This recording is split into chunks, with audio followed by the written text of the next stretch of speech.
Télévision Al-Bayan, la chaîne de l'islam éternel pour l'éternité. Communication, nous allons demander la clémence d'Allah subhanahu wa ta'ala à travers la lecture du noble Coran qui sera exécuté de main de maître par un autre jeune prodige de notre pays, c'est Abdulaziz Diallo. أعوذ بالله من الشيطان الرجيم بسم الله الرحمن الرحيم الحمد لله رب العالمين الرحمن الرحيم مالك يوم الدين إياك نعبد وإياك نستعين اهدنا الصراط المستقيم صراط الذين أنعمت عليهم غير المغضوب عليهم ولا الضالين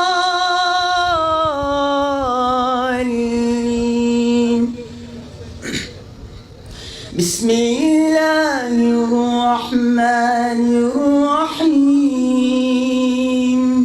إذا زلزلت الأرض زلزالها وأخرجت الأرض أثقالها وقال الإنسان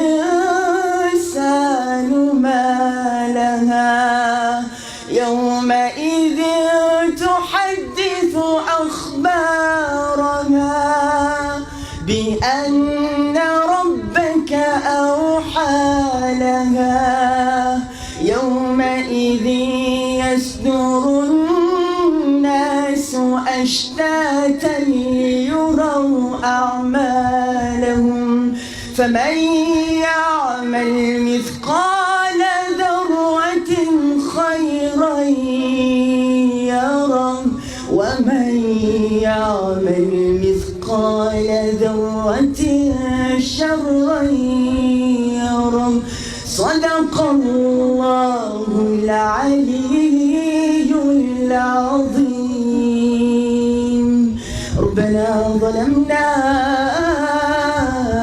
أنفسنا فإن لم تغفر لنا وترحمنا لنكونن من الخاسرين ربنا إنا ندعوك الله وندعوك الرحمن وندعوك البر الرحيم وندعوك بأسمائك الحسنى ما علمنا منه وما لم نعلم نسألك أن تعتق رقابنا ورقاب آبائنا من النار وصل اللهم وزد وبارك على سيدنا محمد وعلى آله وصحبه أجمعين سبحان ربك رب العزة عما يصفون وسلام على المرسلين والحمد لله رب العالمين. Chers publics de Yopougon, chers musulmans, musulmanes, chefs traditionnels, chers non-musulmans, chers frères et sœurs, recevez et maintenant le professeur et pédagogue Tariq Ramadan.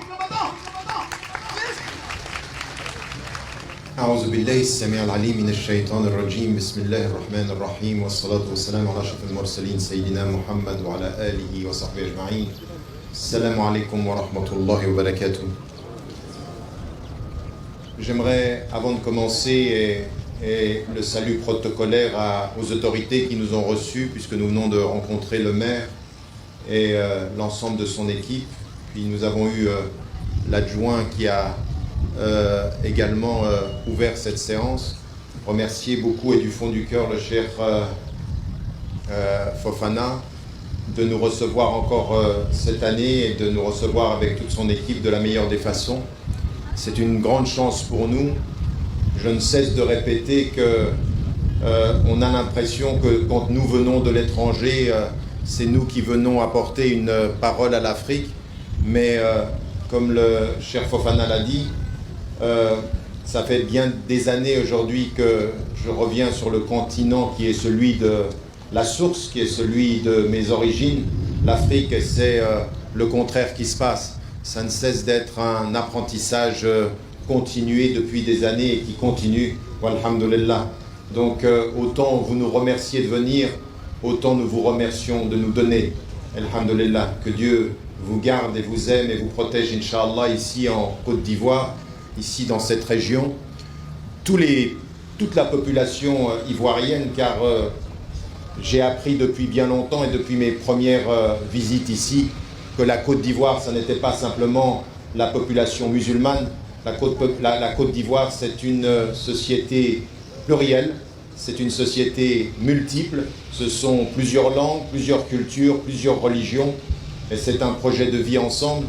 Mais ce que nous avons à comprendre, et c'est un peu le sujet de ce matin, c'est comment nous devons personnellement être responsables avec notre foi, avec nos principes, avec nos espérances, pour faire que nos vies soient meilleures et que nos sociétés soient plus justes et que l'avenir se construise avec notre engagement et non pas simplement en étant des femmes et des hommes passifs. C'est un peu ce dont je parlerai aujourd'hui, comment vivre sa foi, pour y revenir. Et j'en profite en l'occurrence, puisque c'est la 8e édition du colloque international des musulmans de l'espace francophone, pour saluer toutes les délégations qu'on vous a citées. Elles sont là, elles sont présentes. Nous sommes, alhamdoulilah, un grand nombre de personnes qui sont venues de par le monde pour pouvoir partager une réflexion ensemble, parce que nous avons des défis communs. Et donc, c'est une chance également de pouvoir le faire. Laissez-moi commencer cette intervention par le sujet lui-même. Si en 2017, au mois d'août, si dans le calendrier qui est le nôtre, aujourd'hui nous posons la question de savoir comment vivre sa foi, c'est que derrière la question, il y a un problème. Derrière la question, on relève un problème. Ce problème-là, pour nous, c'est la reconnaissance que nous avons la foi, que nous pouvons dire, si nous sommes juifs, si nous sommes chrétiens, si nous sommes musulmans, si nous avons une religion traditionnelle, eh bien nous avons la foi, nous croyons en Dieu. Et nous croyons que Dieu, il attend de nous un certain comportement. Si Dieu est, ça veut dire que notre vie, elle a un sens. Ça veut dire que nous venons de lui et que nous retournons à lui. Ce que les musulmans savent lorsque, systématiquement, ils répètent le sens essentiel d'être avec Dieu. Inna lillahi wa inna ilayhi raji'un. Ce que nous disons quand quelqu'un meurt, on dit l'essentiel quand il meurt. Qu'est-ce qu'on dit? Quel est l'essentiel? Nous sommes à lui et nous retournons à lui. Nous sommes juste venus faire une parenthèse sur la terre. Un jour nous sommes nés, maintenant il faut repartir. Et lui il est parti. Et donc nous savons que quand nous disons cela, c'est que c'est à lui que nous appartenons. Et celui à qui nous appartenons, quand il est dit Inna lillahi, c'est-à-dire nous lui appartenons, nous venons de lui, ce que nous comprenons, c'est que Dieu qui nous a donné la vie, qui a créé tout ce qui est autour de nous, eh bien il attend de nous quelque chose.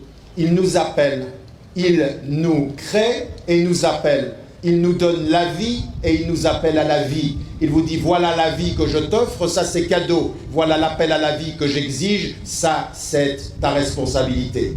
Je t'ai donné la vie, reviens à moi. Reviens de là d'où tu es venu.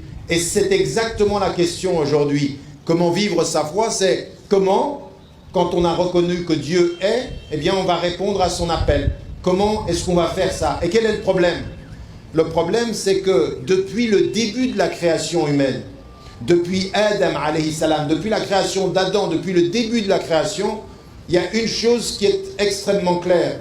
C'est qu'Allah il nous a donné la vie, il nous a donné les moyens de venir vers lui, mais il nous demande de faire l'effort, de vivre notre foi comme il nous le demande. Donc il y a le problème, il est la différence qu'il y a entre ce qu'il attend et ce que nous faisons. Ce qu'il veut de nous et ce que nous voulons de nous-mêmes. C'est ça le problème. Le problème aujourd'hui encore ici, en Côte d'Ivoire ou en Afrique ou dans le monde contemporain, c'est comment faire pour que notre vie quotidienne elle soit à la mesure de ce qu'il attend de nous, à la lumière des principes qu'il a établis, à la lumière des objectifs qu'il a déterminés, à la lumière de « Inna lillahi wa inna ilayhi raji'un » nous lui appartenons et nous retournons à lui.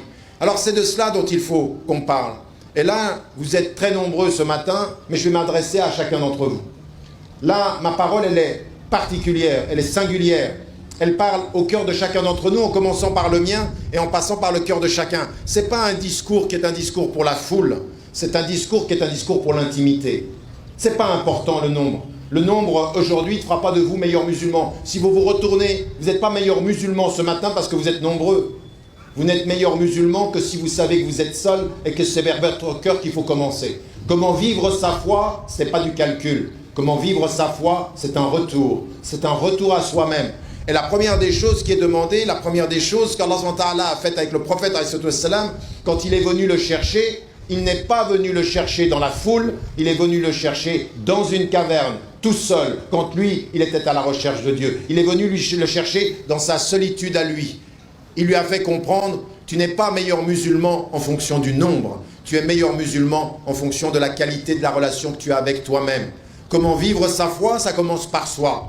C'est la première des choses qu'il faut que nous comprenions. Et c'est vrai pour un chrétien, et c'est vrai pour un juif, et c'est vrai pour n'importe quel être humain sur la terre. Comment vivre sa foi, c'est d'abord comment vivre avec soi. Comment vivre avec soi-même. Comment revenir à soi-même. Si nous avons compris que nous lui appartenons et que c'est de cela dont il s'agit. Cette première étape, elle demande quoi? Qu'est-ce qu'elle demande? Essayez de vous souvenir de ce que le prophète a fait. Le prophète, pour être disposé à venir vers Dieu, pour que Dieu vienne à lui après toutes ces années où il le cherchait, le prophète, jusqu'à l'âge de 35 ans, il ne croit pas en ce que les gens croient. Il ne croit pas en leur Dieu. Il n'est pas complètement obnubilé par Neymar, ou par le dernier Internet, ou par Facebook, ou par l'argent. C'est pas ça qui l'intéresse. Il n'est pas intéressé par les idoles de l'époque. Les idoles de l'époque qui étaient des idoles de pierre, qui étaient des idoles de bois. Et aujourd'hui, nous avons des idoles de médias. Nous avons des idoles médiatiques. Nous avons des idoles footballistiques. Nous avons des idoles qui peuvent gagner ce que vous savez que l'on gagne en jouant au football aujourd'hui. Les idoles contemporains, les idoles que nous avons aujourd'hui, eh bien lui, à l'époque, à 35 ans, il arrête tout. Et il commence à s'éloigner et à prendre du temps pour lui-même. En fait, Dieu est venu au prophète parce que le prophète est venu à lui-même. Il est venu s'occuper de lui-même. Et il a coupé les liens avec tout ce qui pouvait le distraire de l'essentiel. Et tout ce qui pouvait le distraire de l'essentiel, qu'est-ce que c'était? Toutes les idoles de son époque. Tous les rapports de pouvoir, tout ça, ça ne l'intéressait pas. Il y a quelque chose de plus important que de perdre son temps. Il y a quelque chose de plus important que l'argent. Il y a quelque chose de plus important que le pouvoir. Il y a quelque chose de plus important que la distraction. Ce qui est le plus important, c'est pourquoi est-ce que je suis là? Quel est le sens de ma vie? Qu'est-ce que je fais de ma vie et qu'est-ce que je fais de mon temps? Et à un moment donné, il se coupe et il va dans la solitude chercher. Et c'est quand il est seul que Dieu vient à sa rencontre.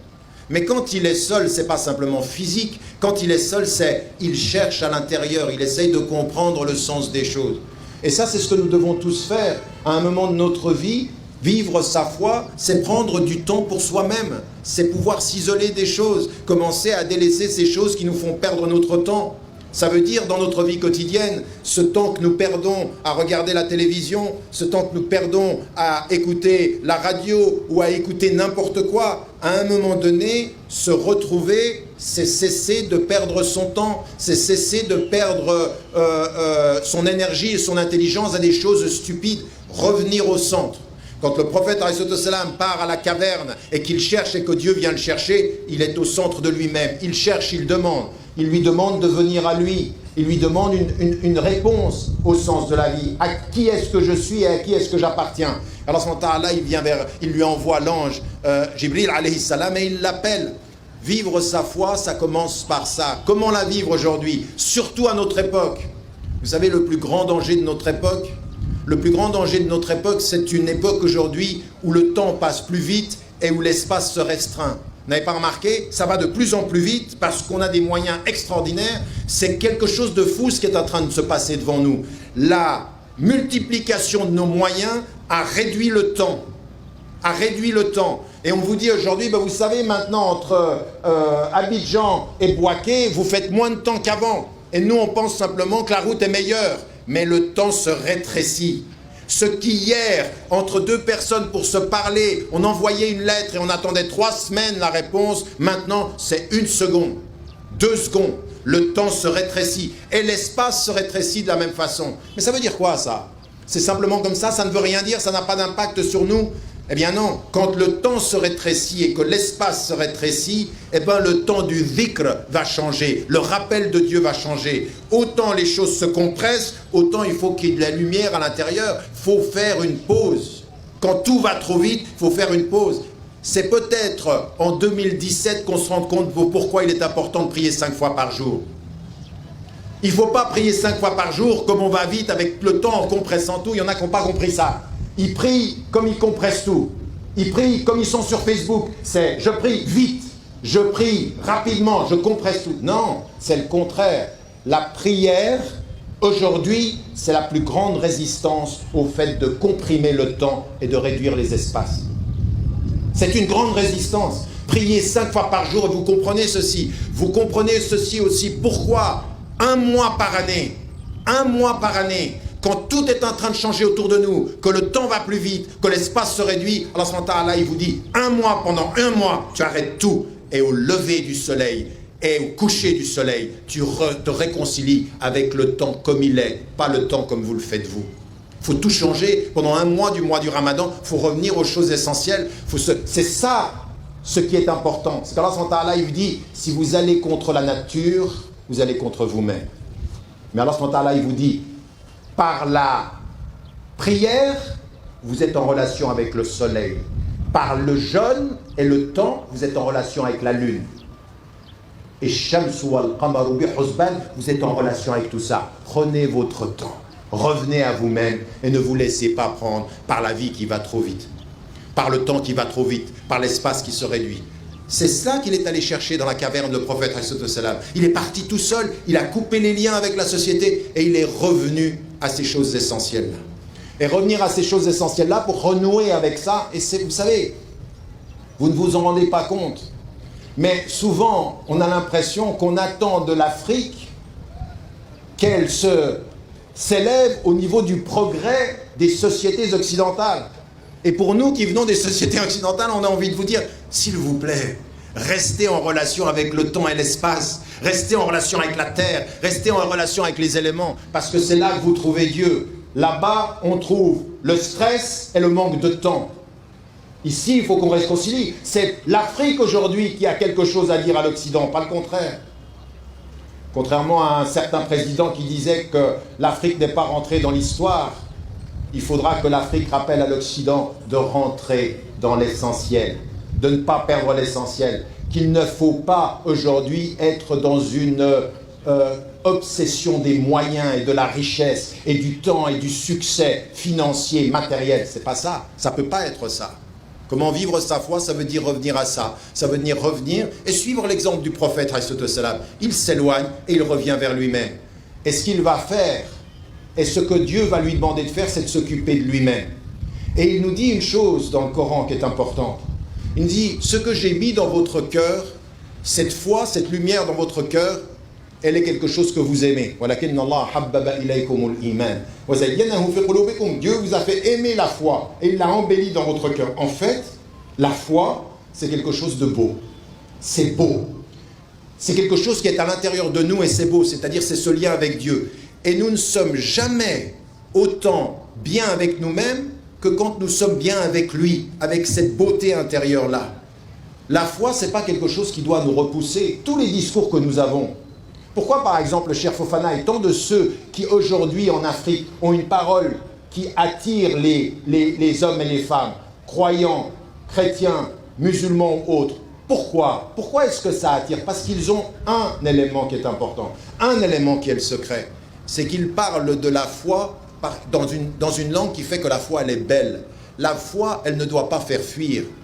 Le prophète, il disait Bashirou, c'est-à-dire, appelez, c'est une bonne nouvelle. Je vous appelle à une bonne nouvelle. Cette bonne nouvelle, elle est à l'intérieur de vous. Elle est belle. Elle est belle et elle est la foi, elle s'appelle la foi, elle s'appelle la relation avec Dieu. Elle n'est pas quelque chose qui doit nous repousser, ou systématiquement on a un discours sur la faute, le mal-être. Non, pas du tout. Il faut de ce point de vue-là comprendre que notre foi, ce que nous avons à comprendre, c'est que c'est quelque chose à l'intérieur de nous et qui est beau.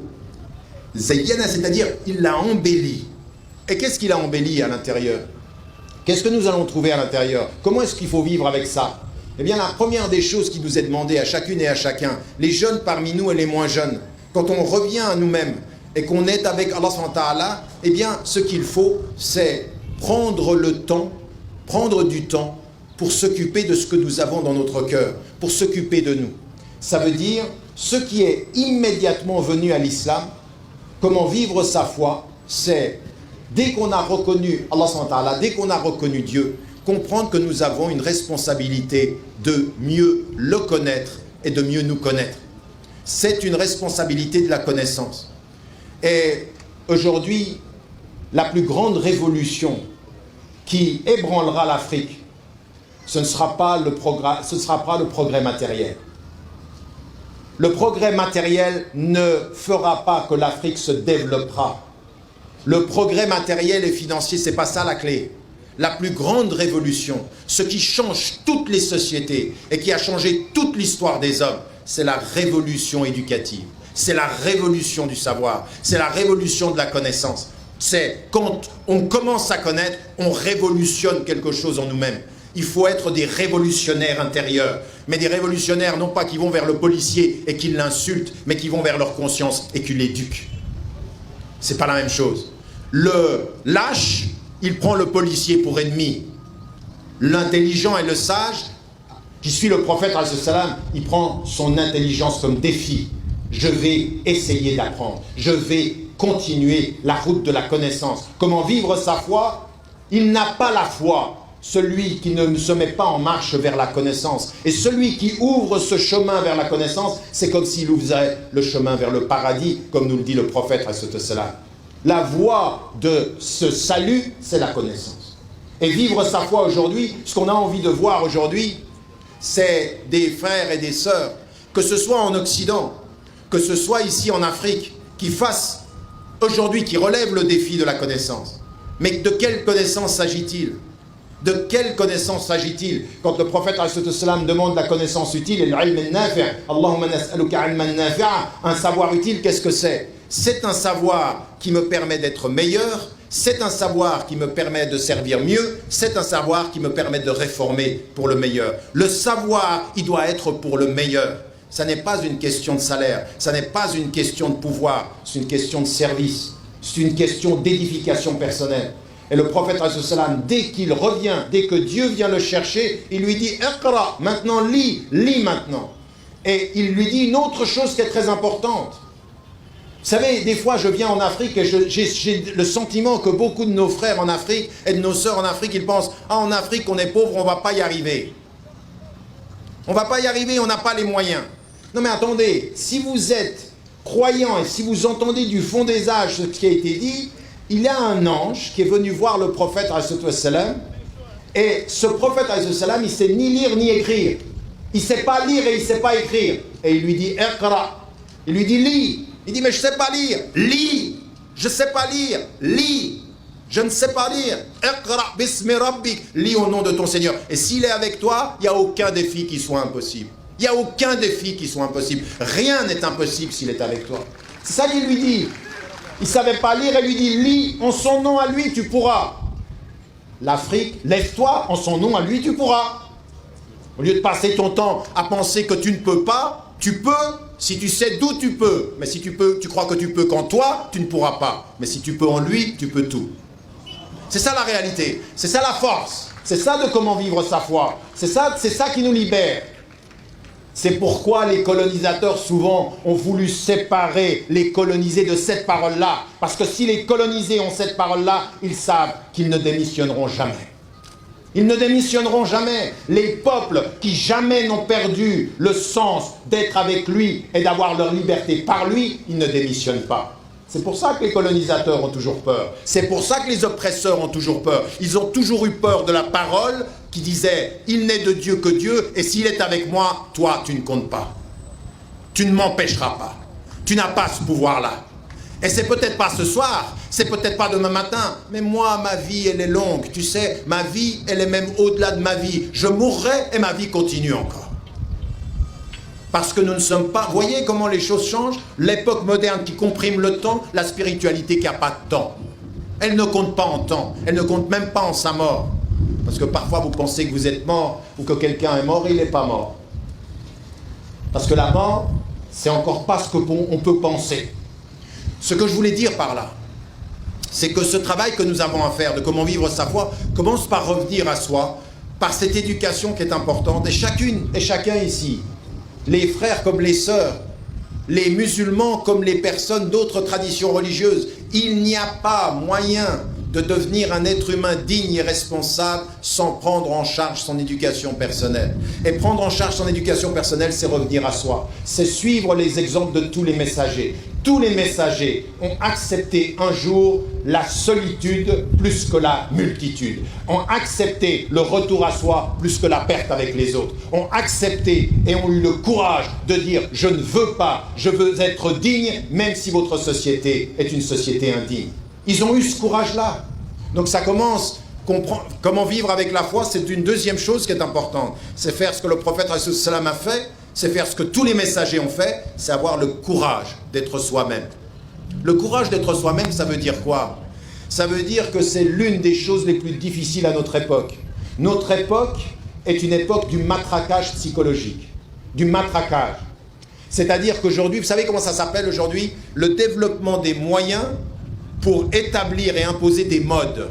Vous savez ce que c'est une mode? Une mode, c'est une façon de penser et une façon de s'habiller qui s'est imposée par le nombre, mais que vous n'avez pas décidé.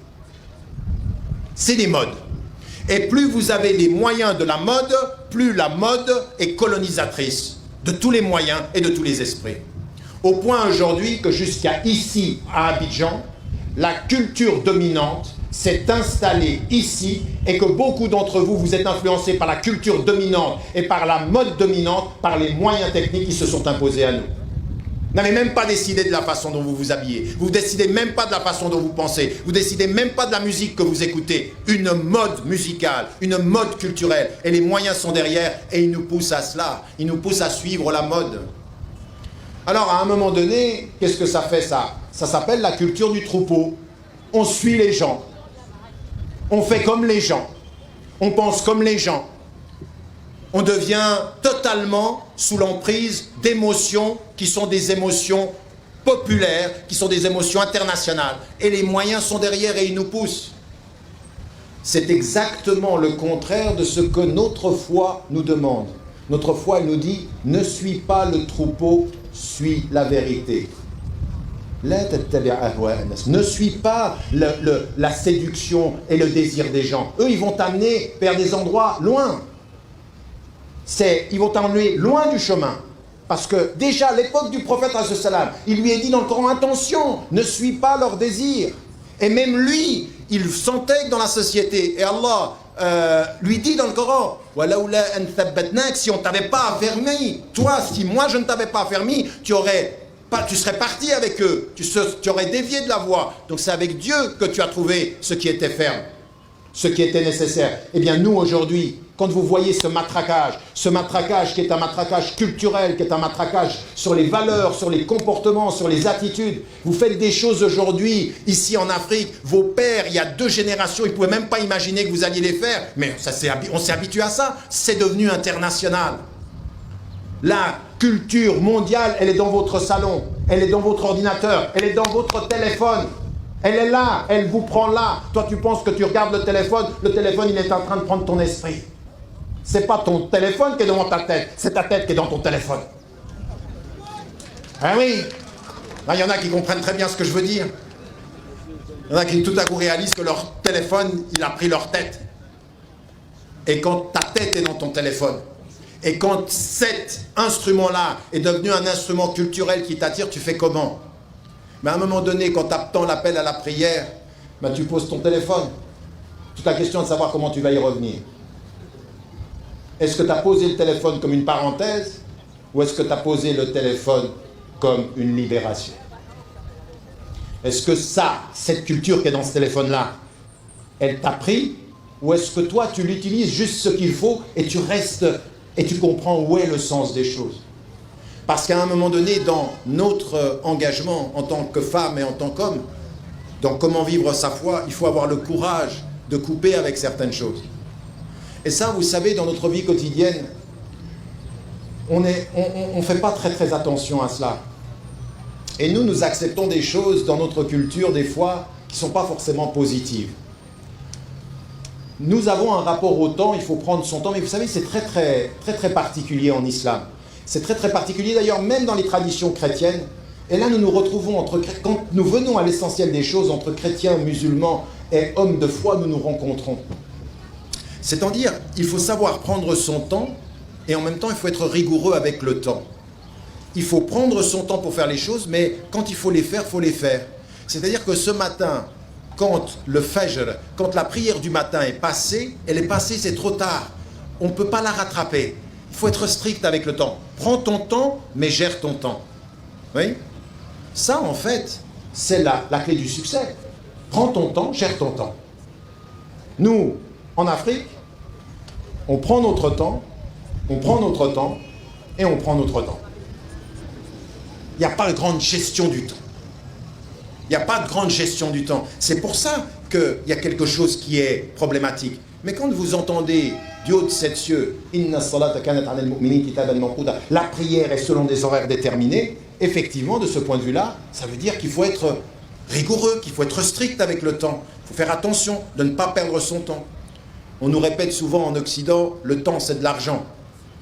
Fondamentalement, et je vous le répète, du point de vue de toutes les spiritualités du monde, le temps c'est la vie. Et il ne faut pas perdre la vie. Il ne faut pas perdre son temps, il ne faut pas perdre la vie. Et donc la vie, c'est ce qui nous la donne, c'est Dieu. Et donc il faut la gérer comme il nous la donne, de façon rigoureuse. Donc la première des choses, savoir prendre son temps pour soi-même, se libérer de toutes ces modes qui s'imposent à nous, revenir à nous-mêmes et se dire, qu'est-ce que je fais aujourd'hui dans ma vie quotidienne pour avoir un peu plus de connaissances? Qu'est-ce que je fais aujourd'hui dans ma vie quotidienne pour m'occuper plus de moi, de m'occuper de mon cœur? Vous savez comment est-ce qu'on sent si vous vous occupez de vous ou pas? Ça va vous étonner. Comment est-ce que l'on sait, d'un point de vue spirituel, si vous vous occupez de vous? Le temps que vous passez dans la salle de bain? Le temps que vous passez devant le miroir? Comment sait-on spirituellement? Comment est-ce que je peux savoir spirituellement que toi, tu t'occupes de toi? Comment est-ce que je sais ça? Quel est le signe extérieur que tu t'occupes de toi? Que tu fais attention à toi, que tu es dans un rapport à toi qui est un rapport de maîtrise de ton cœur. Comment est-ce que je vais voir ça? Qu'est-ce qui va me permettre de savoir si tu t'occupes vraiment de toi? Ben, c'est très étonnant en fait. Comment, essayez de vous imaginer, l'espace de quelques secondes, vous êtes dans la présence du prophète alayhi salam. Le prophète alayhi salam, c'est le meilleur exemple pour nous, n'est-ce pas? C'est le meilleur des exemples. C'est vrai pour le dernier des prophètes, et puis tous ceux qui l'ont précédé, c'était les meilleurs des exemples. Essayez de vous imaginer que vous êtes avec le prophète alayhi salam, il s'occupe de lui-même. Oui, il s'occupe de lui-même. Quand il est avec sa femme Aïcha, radiallahu anha, et qu'il prie pendant la nuit, et qu'il invoque pendant la nuit, et puis il lui dit, est-ce que tu n'exagères pas? Et qu'il lui dit, est-ce que je ne dois pas être un serviteur qui remercie? Il s'occupe de lui. Oui. Mais quand vous le voyez dans la journée, elle le voit pendant la nuit. Pendant la journée, comment vous voyez que vous vous occupez de vous? Comment est-ce que je peux voir, ou comment est-ce qu'on peut voir que quelqu'un s'occupe de lui-même, qu'une femme s'occupe d'elle-même? Mais c'est très simple. Dans votre vie quotidienne, les détails sont tout à fait explicites. Montre-moi comment tu t'occupes de ta mère. Montre-moi comment tu t'occupes de ton père. Montre-moi comment tu t'occupes de ton voisin. Montre-moi comment tu t'occupes de ta société, et je saurai si tu t'occupes de toi. Montre-moi. Je veux voir ça. Je sais si tu t'occupes de toi dans la façon dont tu t'occupes des autres. Parce que si tu négliges les autres, c'est que tu te négliges. C'est exactement ceci. Tu négliges les autres, tu te négliges. Et c'est Allah subhanahu wa ta'ala, il dit ceci dans le Coran. Si tu négliges Dieu, tu vas te négliger. Et si tu te négliges, tu négliges les autres. Et si tu négliges les autres, ça veut dire que tu te négliges toi et que tu négliges Dieu. Ça doit se voir dans les petites choses. Ça veut dire, par exemple, comment vivre sa foi. Ça veut dire, aujourd'hui, concrètement, je m'occupe de moi, donc je m'occupe de toi. Ça veut dire de rentrer tout à l'heure à la maison, et si vous avez votre maman, et si vous avez votre papa, si je te sers, je me sers. Si je t'aime, je m'aime. Si je t'aime, je l'aime. Parce qu'il n'y a pas d'autre voie que celle-ci. Notre société, vous savez, ce que je viens de vous dire, c'est exactement le contraire de l'individualisme. L'individualisme, c'est occupe-toi de toi et oublie tous les autres. La spiritualité, c'est occupe-toi des autres, c'est la meilleure façon de t'occuper de toi. C'est l'inverse. C'est une résistance fondamentale à l'ordre capitaliste, financier, individualiste, à ce progrès qui te dit prends. L'islam ne te dit pas ça, le christianisme ne te dit pas ça, il ne te dit pas prends, il te dit sers. Sers, montre ta foi dans ce que tu fais. Et ça veut dire que loin de tout ce que les gens disent, loin de tout ce que les gens pensent, loin de tout ce que les gens voient, revenir à soi, s'occuper de son éducation, avoir le courage de couper avec les choses que les gens font, et puis à un moment donné, donner cet exemple-là, et qu'on revienne à l'exemple du prophète ﷺ qui avait dit à son compagnon, mais à qui est-ce que je dois sur la terre le meilleur des comportements, la meilleure des reconnaissances, la meilleure des présences? Ta mère, ta mère, ta mère, ta mère. Si vous avez quelque chose à rappeler au monde depuis l'Afrique, ça n'est pas de devenir une société individualiste, c'est de rappeler qu'une société qui ne sait pas le rôle central de la mère dans la vie d'un être humain est une société qui perd le nord, qui perd le sens, qui perd le sens. Et ça, vous savez, ça vient de la fitra. Même si les gens agissent contre ça et peuvent se révolter contre les maternités, la nature revient. Elle fait toujours rappeler que le sens même de ce qui te constitue est cette relation avec la maman, avec ce qui a été l'expression du fait de donner la vie. Et le père de la même façon.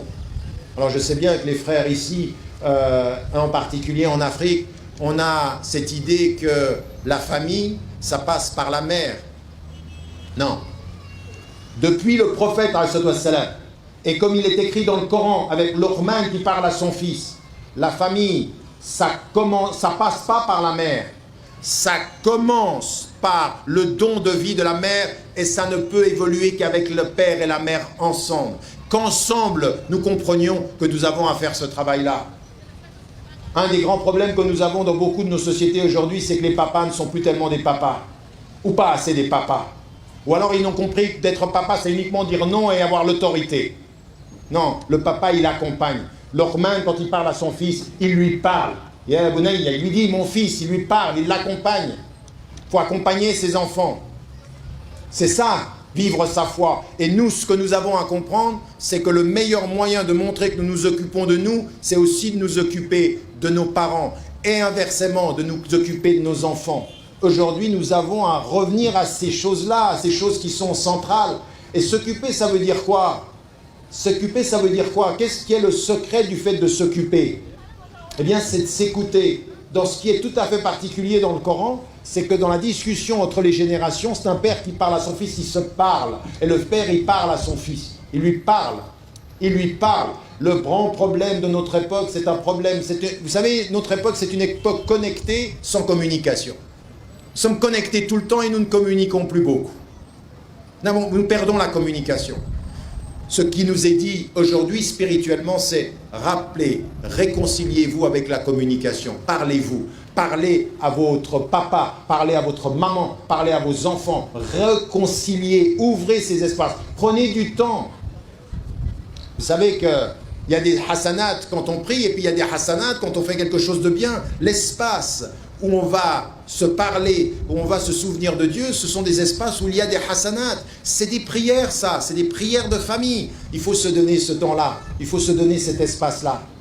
C'est cela aussi, comment vivre sa foi. Résister par des choses qui sont essentielles aujourd'hui et servir ceux qui sont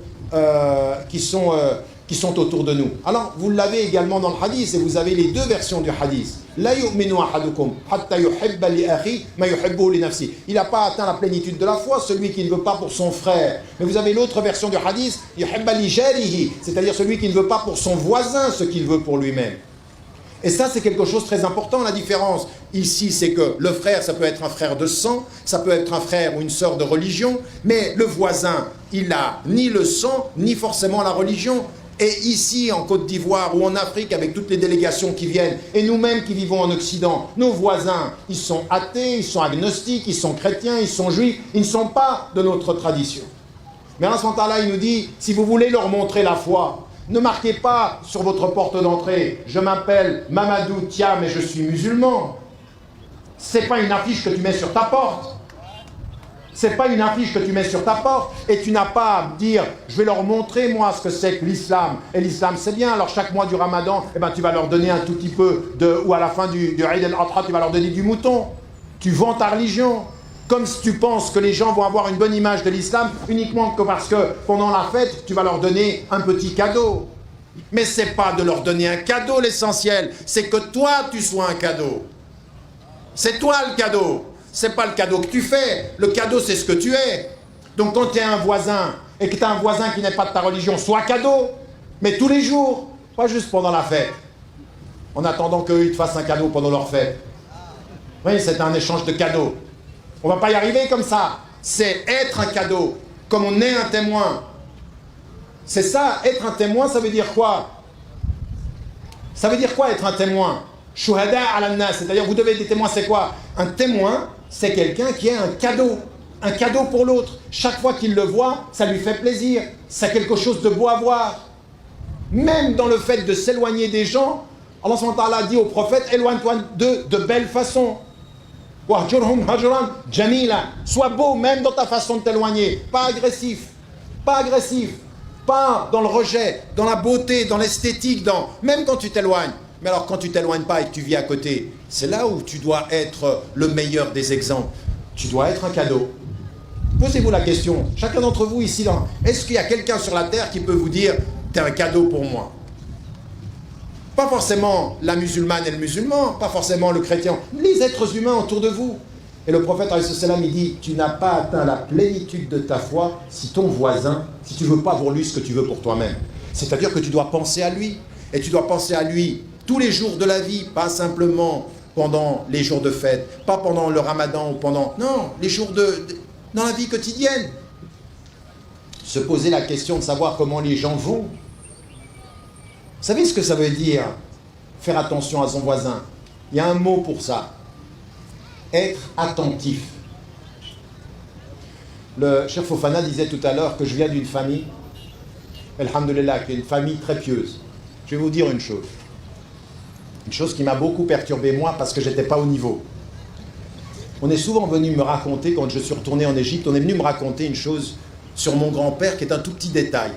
Un tout petit détail. Un tout petit détail de quelqu'un qui a la foi, mais qui fait attention. Un tout petit détail. Et ce petit détail, il est le suivant. Je l'ai entendu d'abord de mon père, rahimahullah, et je l'ai entendu de plein de gens qui l'avaient connu. Un tout petit détail qui montre toute la différence. Il est avec Dieu.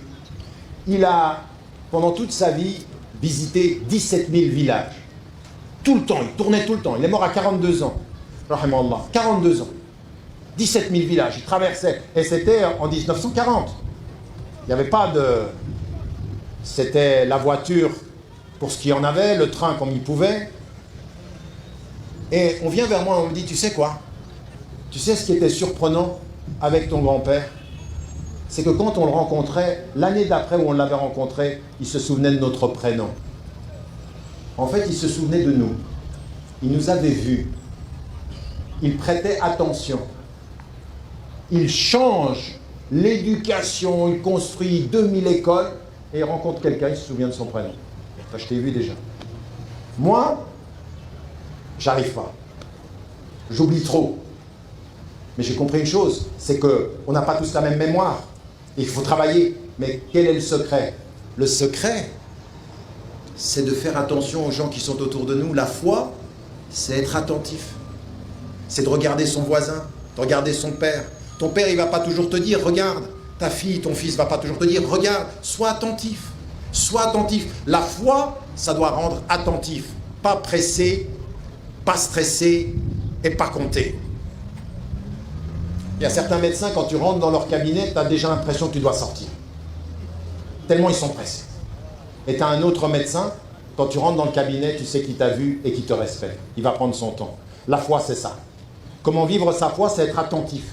C'est être attentif à ces choses-là, faire attention aux petites choses, regarder, se souvenir des noms des gens, se souvenir de son voisin. Subhanallah, le prophète, il marche sur la route, on lui jette des ordures et le seul jour où on ne lui jette pas, ensuite il vient et se pose la question, mais qu'est-ce qui t'arrive? La santé ne va pas. Pourquoi tu as arrêté de m'insulter? Vous vous rendez compte? Il l'insulte en lui jetant des déchets et lui, la seule chose, il dit, s'ils arrêtent de m'insulter, c'est qu'il y a un problème. Je vais poser la question, ça. Il est attentif aux gens. Comment vivre sa foi, c'est être attentif. Ça veut dire à son papa, ça veut dire à sa maman, ça veut dire à ses enfants, ça veut dire à ses voisins, ça veut dire aussi à sa femme et ça veut dire à son mari. Être attentif. Attentif à ce dont ils peuvent avoir besoin. Et là aussi, on a beaucoup de progrès à faire parce que nous avons un discours très important en islam et dans toutes les religions d'ailleurs. Nous avons tous un discours, il faut faire attention à nos familles. Mais c'est vrai aussi qu'on parle beaucoup plus qu'on applique.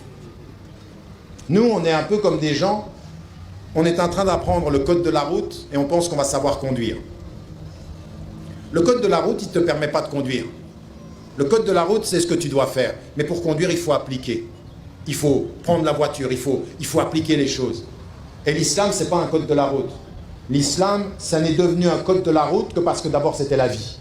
C'était la vie. C'est ensuite que c'est devenu un code de la route. C'est quand on a vu le prophète vivre qu'on en a fait un code. Mais avant, c'était la vie. Donc il faut revenir à la vie, il faut appliquer les choses. Il faut appliquer les choses de cette façon-là, de façon essentielle dans notre vie, essentielle dans notre façon d'être avec nous-mêmes, dans notre façon de vivre avec les gens. Être attentif. La foi, c'est l'attention. La foi, c'est l'attention aux petits détails, aux petites choses. Mais vous savez, c'est vrai que les détails sont importants. Aujourd'hui, dans notre société, les gens ne comprennent pas très bien quand on dit, vous savez, quand vous entrez dans un lieu, vous rentrez avec la jambe droite. Quand vous sortez avec la jambe gauche. C'est un détail. Mais non, ce n'est pas un détail. Parce que quand tu réfléchis à ce détail avec ton cœur, tu mets du sens. Tu te souviens que Dieu te demande de faire ça, quand tu tends la main droite. C'est un détail apparent, mais c'est essentiel. C'est la différence qu'il y a entre un cadeau et un cadeau. Si ça m'a été donné par ma maman, et que pour vous c'est un mouchoir, toute la différence, c'est ce qu'il y a dans mon cœur qui y met. C'est ma maman. Toi, tu vois le mouchoir, mais moi, j'y vois ma maman. Eh bien, les petits détails, c'est comme ça. Il faut être avec Dieu comme ça. La foi, c'est comme ça. Il faut mettre de ce sens-là partout, se souvenir de ces petites choses-là. C'est vrai avec votre société, c'est vrai aujourd'hui en Côte d'Ivoire, où nous sommes aujourd'hui, mais également partout dans le monde. Être attentif. Faire un djihad de l'attention. Et non pas simplement un djihad et non pas se laisser aller dans le divertissement et la perte d'attention. Vous savez, ce qui est important, c'est ce mot-là, il existe dans le Coran, el-rafla, c'est-à-dire ceux qui sont divertis, ceux qui ne pensent pas aux choses essentielles. Tu as été complètement distrait par la réalité de ces choses essentielles. Un jour, tu vas retourner vers Dieu et il va te rappeler ces choses-là.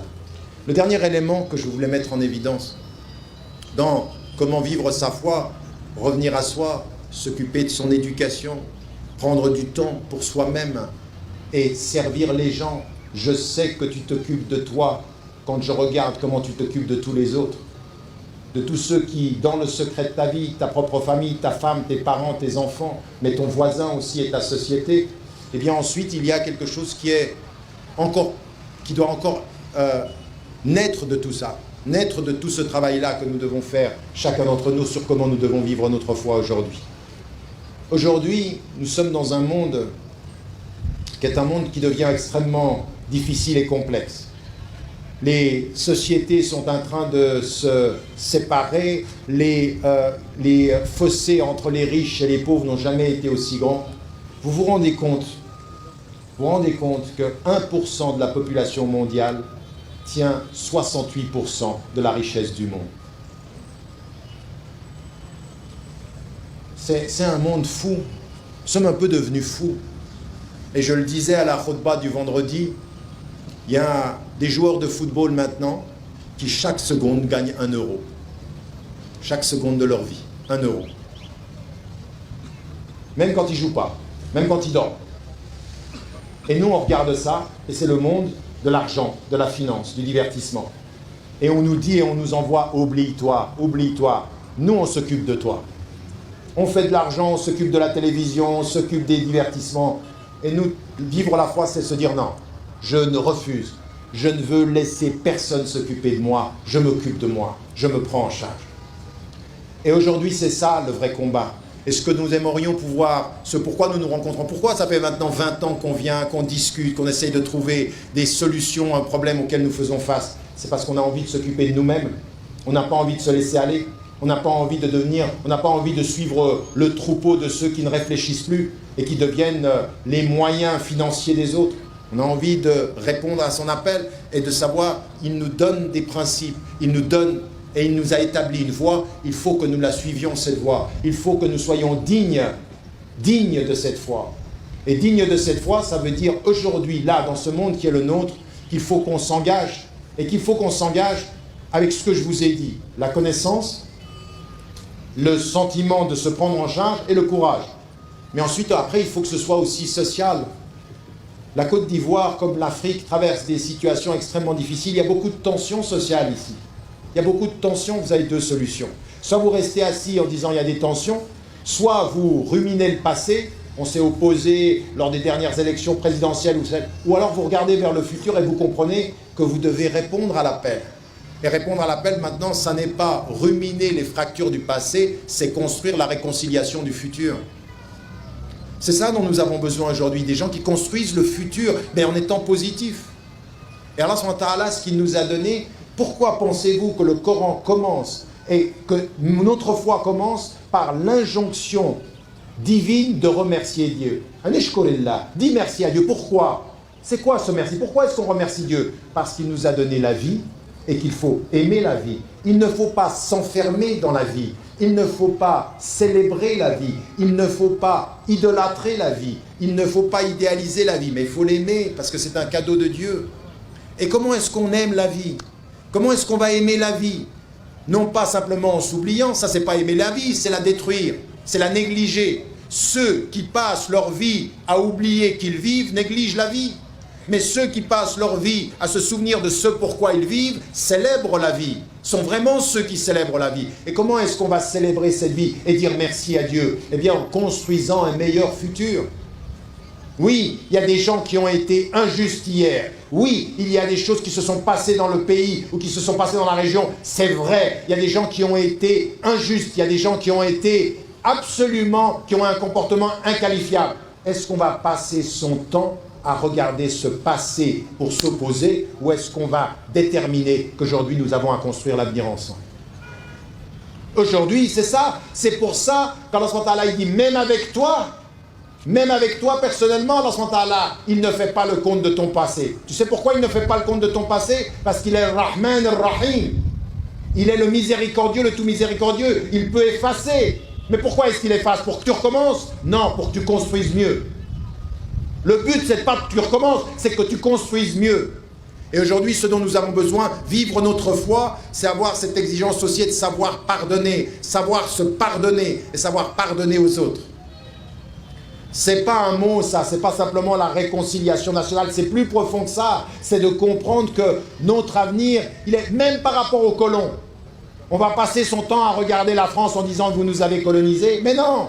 Ça c'est fait, mais maintenant nous avons compris que notre avenir, il est positif, il est en nous, par nous, avec Dieu, de nous lever et de nous libérer des chaînes du ressentiment passé avec l'espérance du futur à construire. C'est ça notre force. Notre force, c'est pas de recommencer toujours à rappeler le passé. Non, il ne faut pas applaudir, il faut appliquer. Et donc, en l'occurrence, c'est ça. C'est comme ça qu'il faut que, aujourd'hui, nous comprenions que nous avons une responsabilité. C'est jamais facile. C'est jamais facile. C'est jamais facile. Vous savez, quand le prophète ﷺ revient à la Mecque, il a passé des années d'exil. Et parmi ceux qui sont à la Mecque, il y en a qui l'ont combattu pendant des années. Il y en a qui ont tué des gens qu'il aimait. Il y en a qui ont combattu des années et ils étaient de son sang. Et ils ont tué des gens qu'il aimait. Et il vient et il entre à la Mecque. Vous êtes libres parce que la force de ma foi est plus importante que la petitesse de mon ressentiment et de ma vengeance. Ma vengeance, elle ne fera rien.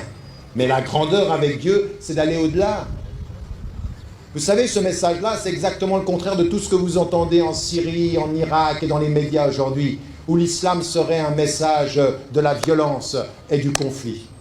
Tout ce que je vous dis, c'est l'essence de notre religion, qui nous ramène à l'essence de toutes les religions. Il faut être un agent de paix. Il faut être un agent du futur. Il faut être un agent positif. Là où tu es, il faut qu'il y ait de la lumière. Là où tu es, il faut qu'il y ait de la justice. Là où tu es, il faut qu'il y ait de l'engagement et du courage. Non pas contre, mais pour. C'est de ça dont on parle. Vous savez, je vais m'arrêter là. Je viens dans un continent ici, et même avec tous ceux qui viennent du CIMEF, vous êtes extrêmement jeunes. Je regarde, il y a tous ceux qui sont la tradition et qui tiennent le socle de la société, et puis il y a énormément de jeunes. Alors il y a deux solutions. Il y a deux solutions, chers frères et chères sœurs d'Afrique. Soit vous êtes une jeunesse qui va suivre la jeunesse, dont on voit aujourd'hui qu'elle est sous l'emprise des modes, et vous allez chercher à devenir, soit à suivre les modes, à faire de l'argent et à vivre selon la mode de l'époque, soit vous allez utiliser cette jeunesse en vous souvenant d'une chose, autour de tous ceux qui ont changé le monde, autour de tous les prophètes, autour de tous les messagers, il y avait une jeunesse, mais qui avait mis sa jeunesse à disposition de ce qui est juste, de ce qui est bon, de ce qui est noble, de ce qui fait le futur. C'est à vous de choisir. Soit on va avoir une jeunesse africaine qui est jeune et perdue, soit on va avoir une jeunesse africaine qui est jeune et digne, qui sait ce qu'elle veut et qui n'a pas décidé de critiquer le passé pour justifier sa passivité dans le présent, mais qui a décidé de revenir à l'essentiel pour savoir comment vivre sa foi aujourd'hui pour construire le futur. En d'autres termes, les choses sont très très simples. Les choses sont très très simples. Vous ne pouvez pas et on ne peut pas continuer à nous plaindre du monde à cause de ce que nous... à plaindre le monde entier en disant que c'est eux les responsables de ce que nous sommes. Souvenez-vous, le verset coranique, il est simple et il est clair et on le répète et on le répète et on le répète et on le répète. Que Dieu ne change pas ce qui est dans un peuple. Il ne change pas ce qui... Si tu ne changes pas ce qui est en toi-même, si toi tu ne fais pas cet effort-là, et ce qu'on veut aujourd'hui, c'est une jeunesse qui soit libre, une jeunesse qui soit responsable, une jeunesse qui soit courageuse. Et qu'elle cesse, il faut qu'en Afrique on cesse de justifier notre passivité présente par les blessures du passé. Les blessures du passé, elles existent. Le colonialisme a existé. L'exploitation a existé. La corruption, elle existe encore. Tout ça, ça existe. Mais ça ne justifie pas le fait que moi, je reste assis. Ça existe. Mais moi, aujourd'hui, avec Dieu, dans ma foi, je me lève, je me prends en charge, je m'occupe de mon éducation, je fais attention à ma famille, je fais attention à mes voisins et je fais en sorte que la Côte d'Ivoire ou l'Afrique, ce soit un meilleur continent demain. C'est ça le message, c'est ça la liberté, c'est ça, Inch'Allah, qu'il faut essayer de vivre avec sa foi. Wassalamu alaikum wa rahmatullahi wa barakatuh.